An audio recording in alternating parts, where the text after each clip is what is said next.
It's obviously it's random what I'm going to be able to find around here. Just like, and I'm comparing this to DayZ, and it's simply because I know that a lot of people are going to play it from the DayZ mindset, and I certainly did.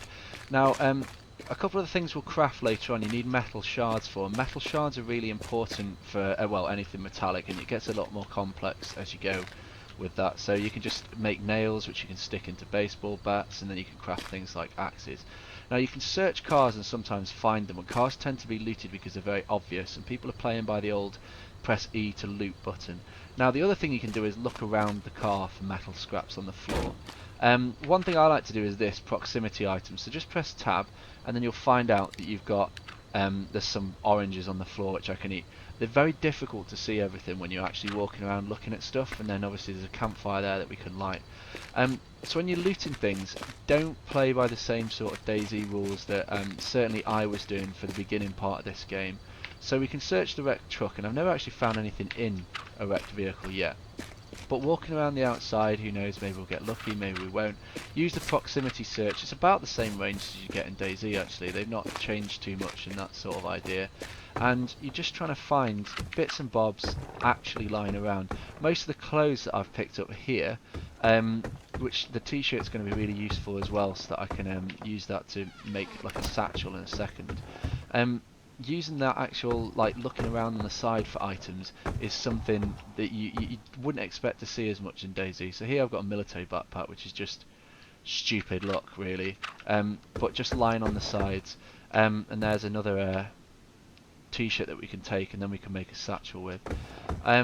So actually looking on the outside of objects and on the floor, on the ground, is more successful than you would probably think. It is a little tricky to actually see stuff in this game, so I'm running the risk of having the torch out here, but obviously we're all new to the game at this point, so if I die, I'll just take it as a learning experience. You do tend to find things in places where you would expect to see them, such as in a refrigerator. You are more likely to find food, which I know it sounds stupid, but again, if you're playing from the DayZ loot mindset, you might not you might not be aware of that. So that's just something that I thought I'd point out. And then again, just looking through things in the house, it's not too successful, other than the immediate objects that I picked up quite quickly. So it looks like there's probably something on the top of that car, so let's just search in the wreck sedan if it'll let me.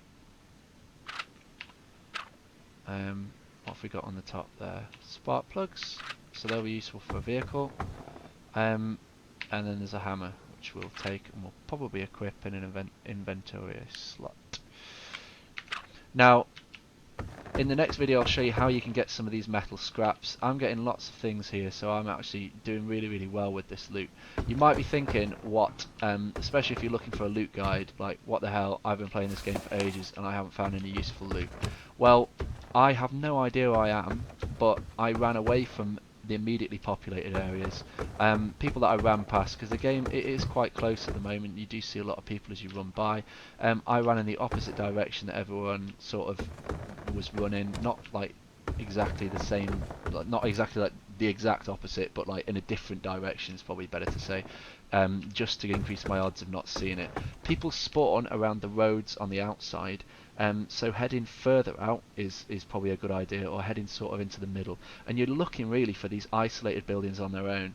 Whereas if I was playing DayZ, again bringing that up, if I was playing DayZ, then I perhaps wouldn't go into those buildings. I'd leave them because there's only one, and I'd look for a bigger cluster. But in this, it's actually more beneficial to go and look for the small houses, because you do tend to pick up a lot more stuff. Okay guys, thanks for watching. In my next guides I'll be showing you how to get some metal shards, I'll show you how to craft a backpack that's invisible, and